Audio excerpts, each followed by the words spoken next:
Price lord. ದೇವರ ನಾಮಕ್ಕೆ ಮಹಿಮೆ ಉಂಟಾಗಲಿ. ಈ ಸಮಯದಲ್ಲಿ ಒಂದು ವಾಕ್ಯನ ಓದ್ಕೊಳ್ಳೋಣ. ಕೀರ್ತನೆ 37 ಮೊದಲನೇ ವಚನ ಹೇಳುತ್ತೆ, ಕೆಟ್ಟ ನಡತೆಯುಳ್ಳವರನ್ನು ನೋಡಿ ಉರಿಗೊಳ್ಳಬೇಡ, ದುರಾಚಾರಿಗಳಿಗೋಸ್ಕರ ಹೊಟ್ಟೆ ಕೆಚ್ಚು ಪಡಬೇಡ. ಹಲ್ಲೆಲೂಯಾ. ದೇವ ಜನರೇ, ಇದನ್ನು ಕೇಳಿಕೊಂಡಿರೋಂಥ ಎಲ್ಲ ಮಕ್ಕಳೇ, ದೇವ್ರ ವಾಕ್ಯ ಹೇಳುತ್ತೆ, ಕೆಟ್ಟವರನ್ನ ನೋಡಿ ಉರಿಗೊಳ್ಳಬೇಡ, ದುರಾಚಾರಿಗಳಿಗಾಗಿ ಹೊಟ್ಟೆ ಕಿಚ್ಚು ಪಡಬೇಡ.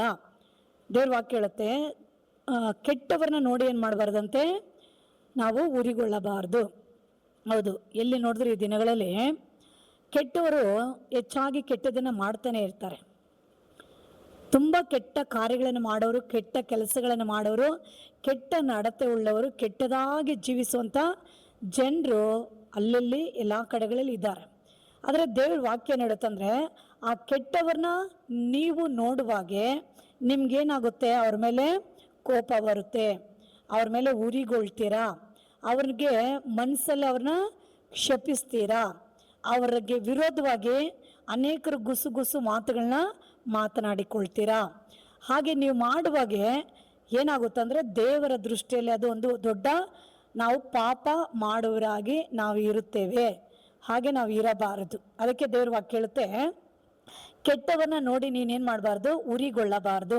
ಅವರ ಮನೆಗಳು ನೋಡಿ, ಅವರ ಆಸ್ತಿಗಳು ನೋಡಿ, ಅವರ ಮನೆಗಳು ಒಂದು ಅವರು ಕೆಟ್ಟ ಸಂಪಾದನೆಯಿಂದ ಅದನ್ನು ಕಟ್ಟಿರ್ಬೋದು, ಅವರ ಆಸ್ತಿಗಳು ಕೆಟ್ಟ ರೀತಿಯಾಗಿ ಗಳಿಸಿರ್ಬೋದು, ಅವರ ಒಡವೆ ವಸ್ತುಗಳು, ಅವರ ಕಾರು ಬಂಗ್ಲೆಗಳು, ಅವರು ಇಟ್ಟಿರುವಂಥ ಸಕಲ ಸಂಪತ್ತುಗಳು ಅವರು ಒಂದು ಅನ್ಯಾಯವಾದ ರೀತಿಯಲ್ಲಿ ಸಂಪಾದಿಸಿರ್ತಾರೆ, ಮೋಸವಾದ ರೀತಿಯಲ್ಲಿ ಸಂಪಾದಿಸಿರ್ತಾರೆ, ಎಲ್ಲರನ್ನ ವಂಚಿಸಿ ಗಳಿಸಿ ಅದನ್ನು ಅವರು ಅಭಿವೃದ್ಧಿ ಆಗಿರ್ತಾರೆ. ಆದರೆ ಅದು ಬಂದು ಕೆಟ್ಟದ್ದು. ದೇವರ ದೃಷ್ಟಿಯಲ್ಲಿ ಬಂದು ಏನಾಗಿರುತ್ತೆ ಅಂದರೆ ಕೆಟ್ಟದ್ದು, ಅದರ ಮೇಲೆ ಶಾಪ ಇರುತ್ತೆ. ಅದಕ್ಕೆ ದೇವ್ರ ವಾಕ್ಯ ಹೇಳುತ್ತೆ, ಅವರು ಆ ರೀತಿಯಾಗಿ ಕೆಟ್ಟ ಕಾರ್ಯಗಳಲ್ಲಿ, ಕೆಟ್ಟ ಒಂದು ಕಾರ್ಯಗಳಲ್ಲಿ ಅವರ ಮನೆ ಇರ್ಬೋದು, ಒಡವೆ ಇರ್ಬೋದು, ಅವರ ವಸ್ತ್ರಗಳಿರ್ಬೋದು, ಅವರ ವಸ್ತುಗಳಿರ್ಬೋದು, ಅವರ ಜಮೀನುಗಳಿರ್ಬೋದು, ಅವರು ಜೀವಿಸುವಂಥ ಆಡಂಬರ ಜೀವಿತ ಏನೇ ಆಗಿರ್ಬೋದು, ಆದರೆ ಕೆಟ್ಟ ರೀತಿಯಾಗಿ ಕೆಟ್ಟ ಕಾರ್ಯಗಳಲ್ಲಿ ಬಂದಿರ್ತವೆ. ಅದಕ್ಕೆ ದೇವ್ರ ವಾಕ್ಯ ಹೇಳುತ್ತೆ, ನೋಡೋಕ್ಕೆ ಅವ್ರುಗಳು ಹೆಂಗಿರ್ತಾರಂದರೆ ಒಂಥರ ಕೆಟ್ಟವ್ರ ಥರ ಇರ್ತಾರೆ. ಅಂದರೆ ಅಲ್ವಾ, ಕೆಟ್ಟದ್ದನ್ನೇ ಮಾಡುವಂಥ ಮನಸ್ಸು, ಕೆಟ್ಟದ್ದನ್ನೇ ಅವರು ನಡೆಸುವಂಥ ಕಾರ್ಯಗಳು ಇರುತ್ತೆ. ಅದಕ್ಕೆ ದೇವ್ರ ವಾಕ್ಯ ಹೇಳುತ್ತೆ, ಆ ರೀತಿಯಾಗಿ ಕೆಟ್ಟವರಾಗಿರುವಂಥ ವ್ಯಕ್ತಿಗಳನ್ನ ನೋಡಿ ನೀವೇನು ಮಾಡಬಾರ್ದು, ಉರಿಗೊಳ್ಳಬಾರದು. ಅವ್ರ ಮೇಲೆ ನಿಮಗೆ ಉರಿ ಉಂಟಾಗಬಾರದು, ಅವ್ರ ಮೇಲೆ ನಿಮಗೆ ದ್ವೇಷ ಉಂಟಾಗಬಾರ್ದು, ಅವ್ರನ್ನ ನೀವು ಶಪಿಸಬಾರ್ದು, ಅವ್ರಿಗೆ ವಿರೋಧವಾಗಿ ನೀವು ಯಾರ ಬಳಿಲಿ ಮಾತನಾಡಿಕೊಳ್ಳಬಾರದು. ಅನಂತರ ದುರಾಚಾರಿಗಳಿಗೋಸ್ಕರ ಹೊಟ್ಟೆ ಕೆಚ್ಚು ಪಡಬಾರದು. ಅವ್ರು ಏನೇ ಪಾಪಗಳಲ್ಲಿದ್ದರು, ಅಕ್ರಮಗಳಲ್ಲಿದ್ದರು, ಅವ್ರು ಎಷ್ಟೇ ಕೆಟ್ಟ ಕಾರ್ಯಗಳನ್ನು ಮಾಡಿದ್ರು, ಎಂಥ ಕೆಟ್ಟ ಹೊಲಸಾದ ರೂಟ್ಗಳಲ್ಲಿ ಅವ್ರುಗಳಿದ್ರು, ಅದು ಕೆಲವರು ನಿಮ್ಮ ಮನೆಗಳಲ್ಲಿರ್ಬೋದು, ನಿಮ್ಮ ಒಡ ಹುಟ್ಟಿದವರು ಇರ್ಬೋದು, ಅಥವಾ ನಿಮ್ಮ ರಿಲೇಷನ್ಗಳಾಗಿರ್ಬೋದು, ನಿಮ್ಮ ಸ್ನೇಹಿತರುಗಳಾಗಿರ್ಬೋದು, ನೀವು ಕೆಲಸ ಮಾಡೋ ಸ್ಥಳಗಳಲ್ಲಿರುವಂಥ ವ್ಯಕ್ತಿಗಳು ಆಗಿರ್ಬೋದು, ನಿಮ್ಮ ಕುಟುಂಬ ಸುತ್ತ ಇರುವಂಥ ಜನಗಳು, ನಿಮ್ಮ ಊರಿನಲ್ಲಿರುವಂಥ ಜನಗಳು, ನೀವೆಲ್ಲ ಕಡೆ ನೋಡುವಂಥ ಜನಗಳು ಹಾಗೆ ಇರ್ಬೋದು. ಆದರೆ ದೇವ್ರ ವಾಕ್ಯ ಹೇಳುತ್ತಂದರೆ, ಆ ರೀತಿಯಾಗಿ ದುರಾಚಾರಿಗಳು ಅಂದರೆ ಆ ವ್ಯಭಿಚಾರ ಇರ್ಬೋದು, ಆ ಭಯಂಕರವಾದ ಒಂದು ಕೆಟ್ಟ ಹೊಲಸು ಕಾರ್ಯಗಳಿರ್ಬೋದು, ಅಕ್ರಮ ಅನ್ಯಾಯಗಳಿರ್ಬೋದು, ಈ ರೀತಿಯಾಗಿ ಮಾಡಿದಂಥ ವ್ಯಕ್ತಿಗಳು ಆ ದುರಾಚಾರ ಕಾರ್ಯಗಳಲ್ಲಿರುವಾಗೆ ಅವ್ರುಗಳ ನೀವು ನೋಡಿ ಹೊಟ್ಟೆ ಕಿಚ್ಚು ಪಡಬಾರ್ದು, ಹೊಟ್ಟೆ ಕಿಚ್ಚು ಪಡಬಾರ್ದು. ಯಾಕಂದರೆ ಲೋಕದಲ್ಲಿರೋ ಜನಗಳು ಯೇಸುವನ್ನು ನಂಬದೆ, ಸತ್ಯವನ್ನು ಗ್ರಹಿಸದೆ, ಈ ವಿಧವಾದ ಕೆಟ್ಟ ಹೊಲಸು ಪಾಪಗಳಲ್ಲಿ ಶ್ರೀಮಂತರಾಗಿ, ಹಣವಂತರಾಗಿ, ಐಶ್ವರ್ಯವಂತರಾಗಿ, ಆಡಂಬರವಾಗಿ ಜೀವಿಸುವಂಥ ವ್ಯಕ್ತಿಗಳನ್ನ ನೋಡಿ ನೀವು ಅಸೂಯೆ ಪಡಬಾರದು, ಹೊಟ್ಟೆ ಕೆಚ್ಚು ಪಡಬಾರದು. ಯಾಕಂದರೆ ದೇವ್ರ ವಾಕ್ಯ ಹೇಳುತ್ತೆ, ಅವರು ಏನಾಗ್ತಾರಂದರೆ ಅವರು ಹುಲ್ಲಿನ ಹಾಗೆ ಬೇಗ ಒಣಗಿ ಹೋಗುತ್ತಾರೆ. ಅವರು ಸೊಪ್ಪಿನ ಪಾಳ್ಯದ ಸೊಪ್ಪು ನೋಡ್ರಿ, ದೇವ್ರ ವಾಕ್ಯ ಹೇಳುತ್ತೆ, ಸೊಪ್ಪಿನ ಪಾಳ್ಯದಂತೆ ಬಾಡಿ ಹೋಗುವರು. ಹುಲ್ಲು ನೋಡ್ರಿ, ಅದೇನಾಗುತ್ತೆ ಅಂದರೆ ಫ್ರೆಶ್ ಆಗಿರುತ್ತೆ, ಬಿಸಿಲು ಏರುತ್ತಾ ಹುಲ್ಲು ಬಾಡಿ ಹೋಗುತ್ತೆ. ಅದೇ ರೀತಿ ಅನೇಕರು ಕೆಟ್ಟತನಗಳಿಂದ ಅನ್ಯಾಯಗಳಿಂದ ಗಳಿಸ್ತಾರೆ, ಆಡಂಬರವಾಗಿ ಜೀವಿಸ್ತಾರೆ. ಆದರೆ ದೇವ್ರ ವಾಕ್ಯ ಹೇಳುತ್ತೆ, ಹುಲ್ಲಿನ ಹಾಗೆ ಅವ್ರುಗಳು ಬಾಡಿ ಹೋಗ್ತಾರೆ, ಸೊಪ್ಪು ಪಾಳ್ಯದ ಹಾಗೆ ಅವರು ಏನಾಗ್ತಾರಂತೆ, ಒಣಗಿ ಹೋಗುತ್ತಾರೆ, ಒಣಗಿ ಹೋಗ್ತಾರೆ. ಆಮೇಲೆ ಹಲ್ಲೆಲೂಯಾ. ಹಾಗಾಗಿ ಅವ್ರಗಳನ್ನ ನೋಡಿ ಉರಿಗೊಳ್ಳಬೇಡ್ರಿ, ಅವ್ರಿಗೆ ವಿರೋಧವಾಗಿ ಮಾತನಾಡಬೇಡ್ರಿ, ಅವ್ರುಗಳನ್ನ ನೋಡಿ ಅಸೂಯೆ ಪಡಬೇಡಿ, ಅವ್ರನ್ನ ನೋಡಿ ಚೆಪ್ಪಿಸ್ಬೇಡ್ರಿ.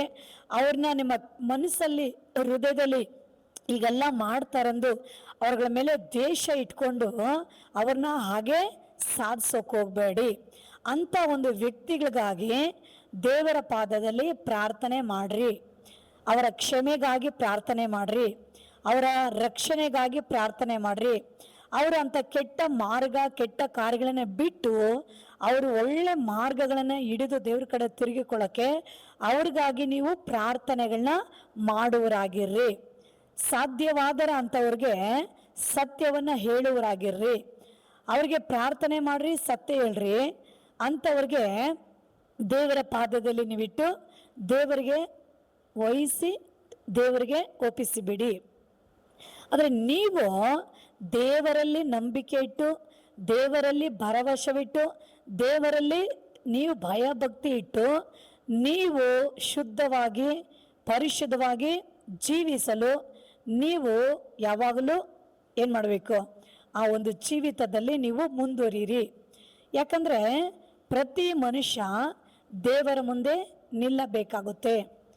ಒಳ್ಳೆ ವ್ಯಕ್ತಿ ಆಗಲಿ ಕೆಟ್ಟ ವ್ಯಕ್ತಿ ಆಗಲಿ, ಒಳ್ಳೆಯದಕ್ಕಾಗಿ ಕೆಟ್ಟದಕ್ಕಾಗಿ ನಡೆಸಿರೋಂಥ ಪ್ರತಿಯೊಬ್ಬರು ದೇವರ ಸಿಂಹಾಸನದ ಮುಂದೆ ನ್ಯಾಯ ತೀರ್ಪಿಗಾಗಿ ನಿಲ್ಲಬೇಕಾಗುತ್ತೆ. ನಿಮ್ಮ ಒಂದು ಉದ್ದೇಶ ಏನಂದರೆ, ನೀವು ಎಲ್ಲರನ್ನ ಪ್ರೀತಿಸ್ರಿ, ಎಲ್ಲರನ್ನ ಕ್ಷಮಿಸ್ರಿ, ಎಲ್ಲರಿಗಾಗಿ ಪ್ರಾರ್ಥಿಸ್ರಿ, ಎಲ್ಲರಿಗೂ ಸತ್ಯವನ್ನು ತಿಳಿಸ್ರಿ, ಎಲ್ಲರ ಕ್ಷಮೆಗಾಗಿ ದೇವ್ರ ಪಾದದಲ್ಲಿ ಕ್ಷಮೆ ಪಡಬೇಕು. ಹಲ್ಲೆಲೂಯಾ. ಒಂದು ಕಾಲದಲ್ಲಿ ನಾನು ನೀವು ಹಾಗೆ ನಾವಿದ್ರಿ, ಆದರೆ ದೇವರು ನಮ್ಮನ್ನು ಅಂಥ ಒಂದು ಜೀವಿತಗಳಿಂದ ನಮ್ಮನ್ನು ಬದಲಾವಣೆ ಮಾಡಿ ಇವತ್ತು ಸತ್ಯದ ಪರಿಜ್ಞಾನಗಳನ್ನು ದೇವರು ಕೊಟ್ಟು ನಮ್ಮನ್ನು ನಡೆಸಿಕೊಂಡಿದ್ದಾನೆ. ಅದೇ ರೀತಿಯಾಗಿ ಕರ್ತನು ಅಂಥ ಒಂದು ವ್ಯಕ್ತಿಗಳನ್ನ ಕೂಡ ಬಾರ್ಪಡಿಸಿ ರಕ್ಷಿಸಿ ಅವ್ರಿಗೂ ಒಳ್ಳೆ ಜೀವಿತವನ್ನು ಕೊಡಲು ದೇವರು ಶಕ್ತನಾಗಿದ್ದಾನೆ. ಒಂದು ವೇಳೆ ಅವರುಗಳು ದೇವರ ಕಡೆ ತಿರುಗಿಕೊಳ್ಳದೆ ಆ ಸತ್ಯ ಮಾರ್ಗದ ಕಡೆ ಅವ್ರು ಬರದೆ ಹೋದರೆ ದೇವ್ರ ವಾಕ್ಯ ಹೇಳುತ್ತೆ, ಹೂವಿನಾಗೆ, ಅರಳಿದ ಹೂವಿನಾಗೆ ಅವ್ರಿಗೆ ಬಾಡಿ ಹೋಗ್ತಾರೆ. ಅವರು ಸೊಪ್ಪು ಪಾಳ್ಯದ ಹಾಗೆ ಅವರು ಒಣಗಿ ಹೋಗ್ತಾರೆ, ಹೂವಿನ ಹಾಗೆ ಬಾಡಿ ಹೋಗ್ತಾರೆ. ಅವರಿರೋ ಸ್ಥಳ ಎಷ್ಟು ಹುಡುಕಿದರೂ ಸಿಕ್ಕುವುದೇ ಇಲ್ಲ. ದೇವ್ರ ವಾಕ್ಯ ಹೇಳುತ್ತೆ, ದುಷ್ಟರು ಭೂಮಿಯಿಂದ ತೆಗೆದು ಹಾಕಲ್ಪಡುತ್ತಾರೆ, ನೀತಿವಂತರು ದೇಶವನ್ನು ಅನುಭವಿಸುತ್ತಾರೆ. ಹಾಗಾಗಿ ನೀವು ದೇಶದಲ್ಲಿದ್ದು ನಂಬಿಕೆಯನ್ನು ಅನುಸರಿಸಿ ದೇವರಲ್ಲಿ ಸಂತೋಷವಾಗಿ ನೀವಿರಬೇಕು. ನಿಮಗೆ ಬೇಕಾಗಿರುವಂಥ ಆಹಾರ ಇರ್ಬೋದು, ಹಣ ಇರ್ಬೋದು, ವಸ್ತ್ರ ಇರ್ಬೋದು, ವಸ್ತುಗಳಿರ್ಬೋದು. ಆಮೇಲೆ ಹಲ್ಲೆಲೂಯಾ, ಅವುಗಳೆಲ್ಲ ನಿಮಗೆ ಬೇಕು. ನೀವು ಅದಕ್ಕಾಗಿ ದೇವರ ಸಮ್ಮುಖದಲ್ಲಿ ಪ್ರಾರ್ಥನೆ ಮಾಡ್ರಿ, ಅವುಗಳನ್ನ ನೀವು ದೇವರ ಹತ್ರ ಕೇಳ್ರಿ. ಕರ್ತನು ನಿಮಗೆ ಅದನ್ನು ಕೊಡಲು ಶಕ್ತನಾಗಿದ್ದಾನೆ. ಆದರೆ ಮತ್ತೊಬ್ಬರುಗಳ ಕಡೆ ಇರೋಂಥ ಕಾರ್ಯಗಳ ಮೇಲೆ ಹೋಗಿ ಅವ್ರಿಗೆ ಹಿಂಗಿದೆ, ಅವ್ರು ಹಂಗಿದ್ದಾರೆ, ಅವ್ರು ಇಷ್ಟೊಂದು ಒಡವೆ ಹಾಕ್ಕೊಂಡಿದ್ದಾರೆ, ಇಷ್ಟೊಂದು ಬಟ್ಟೆ ಇದೆ, ಇಷ್ಟೊಂದು ಕಾರ್ ಇದೆ, ಇಷ್ಟೊಂದು ಬೈಕ್ ಇದೆ, ಅವ್ರಿಗೆ ಇಷ್ಟೊಂದು ಜಮೀನಿದೆ, ಅವ್ರ ಹತ್ರ ಇಷ್ಟು ದುಡ್ಡಿದೆ, ಅವ್ರ ಹತ್ರ ಇಷ್ಟೊಂದು ವಸ್ತುಗಳಿದೆ, ಅದನ್ನು ನೋಡಿ ನೋಡಿ ನೋಡಿ ನೋಡಿ ನೀವು ಉರಿಗೊಳ್ಳಬಾರದು, ಅಸೂಯೆ ಪಡಬಾರದು. ಅದು ಪಾಪವಾಗಿರುತ್ತೆ. ಹಾಗೆ ನೀವು ಮಾಡೋದಾದರೆ ದೇವರು ಅಂಥವ್ರ ಮೇಲೆ ಪ್ರಿಯವಾಗಿರೋದಿಲ್ಲ. ಆಗ ಅಂಥ ಒಂದು ವ್ಯಕ್ತಿಗಳಿಗಾಗಿ ನೀವು ಪ್ರಾರ್ಥನೆ ಮಾಡ್ರಿ, ಅವ್ರನ್ನ ಕ್ಷಮಿಸ್ರಿ, ಅವ್ರನ್ನ ಪ್ರೀತಿಸ್ರಿ. ನಿಮ್ಮ ಹೃದಯಗಳಲ್ಲಿ ದ್ರವ್ಯಾಶೆಗಳಿಗೆ, ಲೋಕದ ಆಡಂಬರ ಐಶ್ವರ್ಯಗಳ ಮೋಹಗಳು ನಿಮ್ಮ ಮನಸ್ಸಲ್ಲಿ, ಹೃದಯದಲ್ಲಿ ಇಲ್ಲದಾಗೆ ದೇವರ ಭಯದೊಟ್ಟಿಗೆ ಭಕ್ತಿಯೊಟ್ಟಿಗೆ ಭೂಮಿಯಲ್ಲಿ ನೀವು ಜೀವಿಸ್ರಿ. ದೇವರು ನಿಮಗೆ ಏನು ಕೊಟ್ಟಿದ್ದಾನೋ ಅದರಲ್ಲಿ ನೀವು ತೃಪ್ತರಾಗಿರ್ರಿ. ಅದರಲ್ಲಿ ನೀವು ತೃಪ್ತರಾಗಿರುವಾಗೆ ಕರ್ತನು ಇನ್ನೂ ನಮಗೆ ಬೇಕಾಗಿರೋ ಅಗತ್ಯಗಳನ್ನು, ಅನುಕೂಲಗಳನ್ನು ಏಸಪ್ಪ ಅದನ್ನು ಮಾಡಿಕೊಡಲು ಶಕ್ತನಾಗಿದ್ದಾನೆ. ಹಲ್ಲೆಲೂಯಾ. ಈ ದೇಶದಲ್ಲಿ ದೇವರ ವಾಕ್ಯವನ್ನು ಹಿಡಿದು ನೀತಿವಂತರಾಗಿ ಜೀವಿಸುವಾಗೆ ಕರ್ತನು ನಮ್ಮನ್ನು ಇನ್ನೂ ಅಧಿಕವಾಗಿ ಆಶೀರ್ವದಿಸಲು ಶಕ್ತನಾಗಿದ್ದಾನೆ. ಒಬ್ಬರಿಗೊಬ್ಬರು ಪ್ರೀತಿಸ್ರಿ, ಒಬ್ಬರಿಗೊಬ್ಬರು ಕ್ಷಮಿಸ್ರಿ, ಒಬ್ಬರಿಗೊಬ್ಬರು ವಿಧೇಯರಾಗಿರಿ, ಒಬ್ಬರಿಗೊಬ್ಬರು ತಾಳ್ಮೆ ಉಳ್ಳವರಾಗಿರಿ, ಒಬ್ಬರಿಗೊಬ್ಬರು ಸಹಾಯ ಮಾಡಿಕೊಳ್ಳುವ ರೀತಿಯಲ್ಲಿರ್ರಿ, ಒಬ್ಬರಿಗೊಬ್ಬರು ದೇವರ ಕೃಪೆಯನ್ನ ನೆನೆಸಿಕೊಂಡು ಬುದ್ಧಿವಾದಗಳನ್ನು ಹೇಳಿಕೊಂಡು ಒಬ್ಬರಿಗಿಂತ ಒಬ್ಬರು ಶ್ರೇಷ್ಠರೆಂದು ಭಾವಿಸಿ ನೀವು ಜೀವಿಸುವಾಗೆ ದೇವರ ನಿವಾಸವು ನಿಮ್ಮಲ್ಲಿ ಇರುತ್ತೆ. ಆಮೇಲೆ ಹಲ್ಲೆಲೂಯ. ದೇವ ಜನರೇ, ಇದನ್ನೇ ಕೇಳಿಕೊಂಡಿರಂತ ಎಲ್ಲ ಪ್ರಿಯರೇ, ಈಗ ನೀವು ಜೀವಿಸುವಾಗೆ, ಈಗ ನೀವು ನಡೆದುಕೊಳ್ಳುವಾಗೆ ಕರ್ತನು ನಿಮ್ಮನ್ನು ಸಕಲ ವಿಧದಲ್ಲಿ ಆಶೀರ್ವದಿಸುತ್ತಾನೆ. ಭಯ ಪಡಬೇಡ್ರಿ, ಚಿಂತೆ ಮಾಡಬೇಡ್ರಿ. ದೇವನು ನಮ್ಮ ಹತ್ತಿರವಾಗಿರ್ತಾನೆ. ಎಲ್ಲ ಸಂದರ್ಭ ಸಮಯಗಳಲ್ಲಿ ಅವರು ನಮ್ಮನ್ನು ಪೋಷಿಸಿ ನಮ್ಮನ್ನು ನಡೆಸಲು ಅವರು ನಮಗೆ ಸಾಕಾಗಿರುವಂಥ ಒಳ್ಳೆ ಒಂದು ದೇವರು ನಮ್ಮ ಸಂಗಡ ಇದ್ದಾನೆ. ಚಿಂತೆ ಮಾಡಬೇಡಿ, ಪ್ರಾರ್ಥನೆ ಮಾಡ್ರಿ, ದೇವರ ವಾಕ್ಯದ ಕಡೆ ಗಮನ ಕೊಡ್ರಿ ಅಲ್ವಾ. ದೇವರನ್ನ ನೋಡ್ರಿ, ಅವ್ರು ಈ ಲೋಕಕ್ಕೆ ಬೇಗನೆ ಬರ್ತಾ ಇದ್ದಾರೆ. ಯೇಸುಗಾಗಿ ನಿಮ್ಮನ್ನ ಆಯತ ಪಡಿಸ್ಕೊಳ್ರಿ, ಪರಿಶುದ್ಧ ಜೀವಿತಗಳನ್ನ ನೀವು ಜೀವಿಸ್ರಿ. ಎಲ್ಲರ ಮಧ್ಯದಲ್ಲಿ ವಿನಯವಾಗಿ, ತಾಳ್ಮೆಯುಳ್ಳವರಾಗಿ, ದೀನರಾಗಿ, ಯೋಗ್ಯರಾಗಿ, ಪರಿಶುದ್ಧರಾಗಿ, ಸಾಕ್ಷಿಗಳಾಗಿ ನಡೆದುಕೊಳ್ರಿ. ಕರ್ತನು ಹಸ್ತ ನಿಮ್ಮೆಲ್ಲರ ಮೇಲೆ ಇರುತ್ತೆ. ದೇವರು ನಿಮ್ಮನ್ನು ನಡೆಸ್ತಾನೆ. ಈ ವಾಕ್ಯ ಕೇಳಿರುವಂಥ ಎಲ್ಲರಿಗಾಗಿ ಸಣ್ಣ ಪ್ರಾರ್ಥನೆ ನಾನು ಮಾಡ್ತೀನಿ. ಸರ್ವಶಕ್ತನಾಗಿರುವ ಯೇಸುವ ರಾಜನೇ, ಈ ವಾಕ್ಯನ ಕೇಳಿಕೊಂಡಿರುವಂಥ ಎಲ್ಲರಿಗೂ ಅಪ್ಪ ನಿಂತಾನೆ ಸ್ವಾಮಿ ಅವರ ಅಗತ್ಯಗಳನ್ನು ಸಂಧಿಸಿ ಅವರಿಗೆ ಸಕಲ ವಿಧದಲ್ಲಿ ಆಶೀರ್ವಾದ ಕೊಡುವ ದೇವರಾಗಿದೆಯಾ. ಎಲ್ಲರೂ ಯಾವ ರೀತಿಯಾಗಿ ಅಪ್ಪ ದ್ವೇಷ, ಹಗೆತನಗಳು, ಕೋಪ, ಎಸೆಯ, ಸಿಟ್ಟು, ಅಸೂಯೆ, ಹೊಟ್ಟೆಕಿಚ್ಚು ಯಾರಲ್ಲಿ ಇರದ ಹಾಗೆ ಎಲ್ಲರಿಗೂ ಒಳ್ಳೆ ಸ್ವಭಾವ ಗುಣಗಳನ್ನು ದಯಪಾಲಿಸ್ರಿ. ಎಲ್ಲರನ್ನ ಪರಿಶುದ್ಧಪಡಿಸ್ರಿ. ನಿನ್ನ ಮುಂದೆ ನಿಲ್ಲಲು ಯೋಗ್ಯರಾಗಿ ಕಾಣಿಸಿಕೊಳ್ಳುವಾಗೆ ಅವರುಗಳನ್ನ ನೀವು ನಡೆಸಬೇಕಾಗಿ ನಿಮ್ಮ ಕರಗಳಲ್ಲಿ ಕೊಡ್ತೀನಿ. ಆಶೀರ್ವದಿಸ್ರಿ. ಪ್ರಾರ್ಥನೆ ಕೆಳಗೆ ಮಾಡಿದ ಸ್ತೋತ್ರ ಯೇಸು ಕ್ರಿಸ್ತುವಿನ ನಾಮದಲ್ಲಿ ತಂದೆ, ಆಮೇನ್. ದೇವರು ನಿಮ್ಮೆಲ್ಲರನ್ನ ಆಶೀರ್ವದಿಸಲಿ. ಲೈಕ್ ಮಾಡಿ, ಶೇರ್ ಮಾಡಿ. God bless you. ಆಮೇನ್.